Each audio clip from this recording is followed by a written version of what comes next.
خليني أكلمك النهاردة عن أقوى وأرخص تاب في 2022. عظمة جديدة بتقدمها لنا شاومي في السوق، وهي الريدمي باد أو ريدمي باد.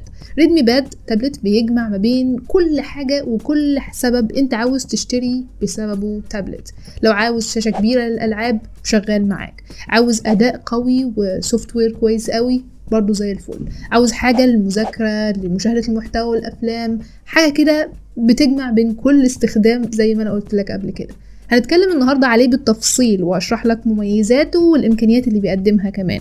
بس قبل أي حاجة أنا عارفة إن همك دلوقتي على السعر، فحب أقولك إن سعر ريدمي باد $225 أمريكي، ما يعادل بالمصري 5500 جنيه فقط لا غير. يلا بينا نبدأ مع بعض نشوف العظمة اللي بتعملها لنا شاومي.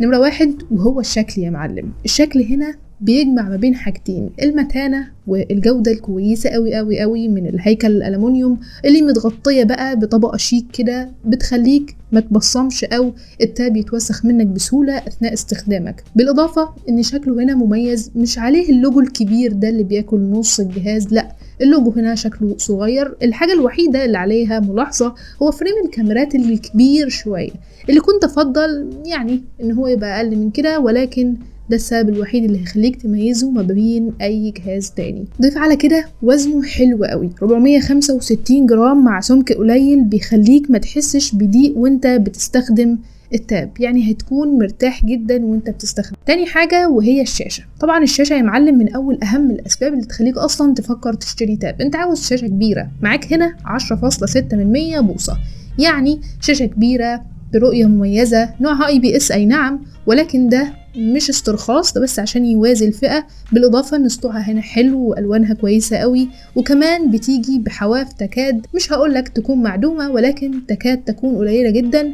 ده لأن الشاشة بتستغل من الواجهة الأمامية في دبانة حقيرة، ده لأن الشاشة بتستغل من الواجهة الأمامية بنسبة 81% تقريبا، وده استغلال حلو قوي، مش هيخلي شكلها رخم كده وحواف كبيرة. بس لو عاوز تنبهر بجد فخليني أقولك إن هذا التاب عزيزي المشاهد بيجي بمعدل تحديث 90 هرتز، يعني أنصحك لو فكرت تشتريه أو جبته أصلا تفعل الميزة دي على طول.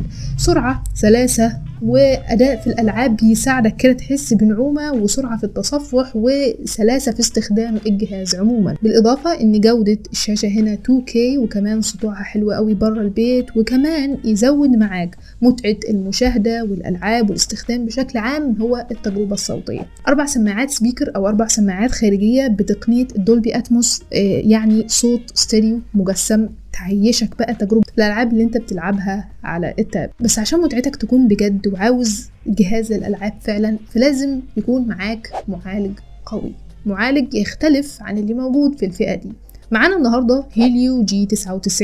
هيليو G99 بتكنولوجيا 6 نانو، يعني معالج محسن ومعدل عليه عشان ما يستهلكش في الطاقة كتير أو يشفط من البطارية طاقة كتير زي معالجات الميديا تك اللي احنا تعودنا عليها، وكمان ما بيسخنش قوي زي المعالجات برضو الميديا تك اللي احنا عارفينها. واكيد اكيد اكيد احسن بكتير من معالج سناب دراجون 680 اللي احنا جربناه في لعبة بابجي واللي ما كانش بيشغلها على هاي اتش دي. الالعاب هنا بتوصل معاك ل 40 و50 فريم في الثانية لما بتستخدم جيم تيربو. اداء الالعاب ممتاز جدا وسلس جدا، كول اوف ديوتي، بابجي، وايا كان نوع اللعبة اللي انت بتلعبها، فالجهاز هنا هيدي لك تجربة مرضية جدا. كمان معاك واجهة MIUI 13 المبنية على الاندرويد 12، زي ما وعدت الشركة ان هو هيبقى فيه حوالي 3 تحديثات للنظام، يعني معاك لحد 2024 لو انا ما خافنيش الظن، ده غير التحديثات الامنية. بس سيبك من ده كله، الواجهة هنا سلسة سريعة ما فيهاش اي مشاكل، بتستخدمها بمنتهى السهولة. بالاضافة ان هنا عندك خاصية المالتي تاسك او المهام المتعددة، بتقدر تشغل تطبيقين في وقت واحد عادي جدا مفيش اي مشاكل. بالاضافة لتطبيقات في النافذة المنبثقة، تبقى ويندوز كده مفتوحة على جنب تشتغل عليها برضو زي الفل، مفيش اي مشاكل عندك في الاستخدام والمهام اليومية. معاك هنا 6 جيجا رام بالإضافة ل 2 جيجا رام إضافية بتاخدها من مساحة التخزين الداخلية اللي 128 جيجا هنا معانا، ولكن مش ميزة فعالة قوي في كل الأجهزة مش بس في شاومي. يعني معاك 6 جيجا رام.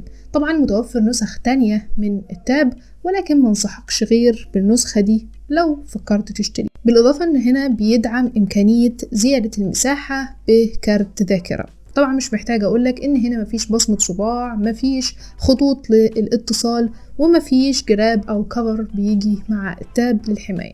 اللي بيجي في العلبة بس هو التاب وراس الشاحن ل 22.5 واط والوصلة بتاعته تايب سي فقط لا غير. وكمان مفيش مدخل سماعات للودن 3.5، يعني ممكن تشتري لك سماعة تايب سي عادي جدا، واللي بقت متوفرة بشكل كبير الأيام دي. قبل ما ندخل في أي حاجة خلينا نكمل مع راس الشاحن. الشاحن هنا 22.5 واط، رغم إن التاب بياخد أو بيدعم سرعة شحن 18 واط. بيشحن معاك من 0 ل 100% في حوالي 2.3 ساعات، وقت كبير مش كده؟ بس ده عشان حاجة واحدة، حاجة مهمة جدا، ان تاب زي ده بمعدل تحديث عالي للشاشة بمعالج كويس قوي في الأداء والكلام ده، محتاج بطارية تسد معاك في الاستخدام. البطارية هنا 8000 ملي أمبير. 8000 ملي أمبير يعني بطارية هتكفي معاك استخدامك أيا كان، حسب الإحصائيات اللي عملها موقع GSM Arena واللي كانت من خلال مراجعة للجهاز ده. قالك إن تقريبا وقت التصفح هنا بيدوم لحد 16 ساعة، وكمان وقت مشاهدة الفيديوهات أو الأفلام أيا كان 14 ساعة متواصلة طبعا. ده غير بقى وقت الألعاب الطويل اللي بيخليك تعتمد على الجهاز ده بشكل كلي. وأخيرا وليس آخرا مع الكاميرا الوحيدة الأمامية والوحيدة الخلفية اللي جاية بدقة 8 ميجا بكسل.